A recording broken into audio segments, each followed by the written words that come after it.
This Ask Energy, I want to provide an update to the question that I actually answered a few months ago, and I keep getting the same question. Should I take creatine? So creatine is a wonderful supplement. Obviously, in the past, as you know, if you already watched my video from a few months ago, it does help with ATP synthesis, regeneration, which can help exercise performance. There's also a huge align with creatine and decreasing or reducing the impact of sarcopenia, or that's age-related muscle loss. So there's a lot of muscle functioning benefits to creatine.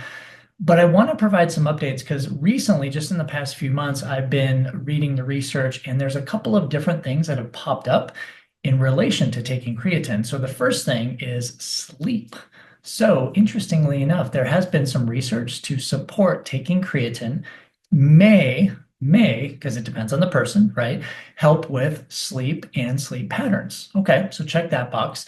I believe I did discuss the improvement or the benefits of cognitive functioning with creatine because that is actually being studied quite a bit in older adults these days and with very good results in the research. So again, another good check mark in terms of taking creatine.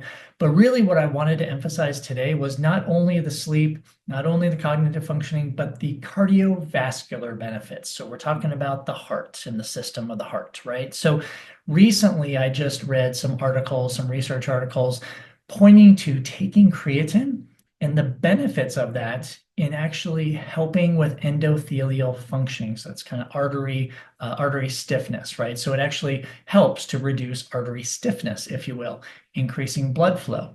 Now, another thing that I read in terms of cardiovascular can actually, in one study that I read, can actually reduce blood sugar and reduce triglycerides. So now we're seeing some really interesting things happening in the creatine supplement world where it's not just about muscles, although that is a huge component. Please, especially if you are aging, you know that saving, preserving, building as much as you can your muscle mass is so crucial to healthy aging and extending your longevity.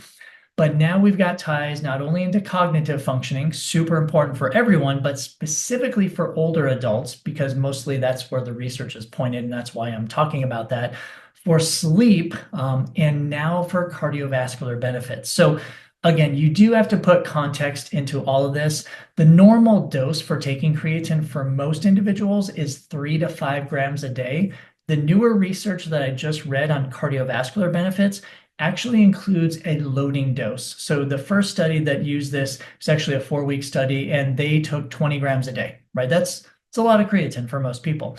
The other study that I read regarding arterial stiffness did a loading phase for about 5 days of, I think it was either 5 or 7 days, don't quote me on that, of 20 grams, and then went down to a maintenance dose for a few more weeks. So what do we know about these cardiovascular studies with creatine? Well, they are short. They're somewhat, acute. They are super in their infancy right now. So there's not a lot of conclusions to draw to it. But I think it's kind of interesting because now we're finding that creatine, when once was just touted as a muscle building supplement, right, where athletes just use it to gain weight or try to gain muscle mass, now we're seeing it pass through a lot of different biological pathways in the body. And I do believe that everybody with good intent should be thinking about using creatine on a daily basis. And I would recommend anywhere taking between 3 to 5 grams per day. So that is my update on if you should take creatine. Thanks for listening.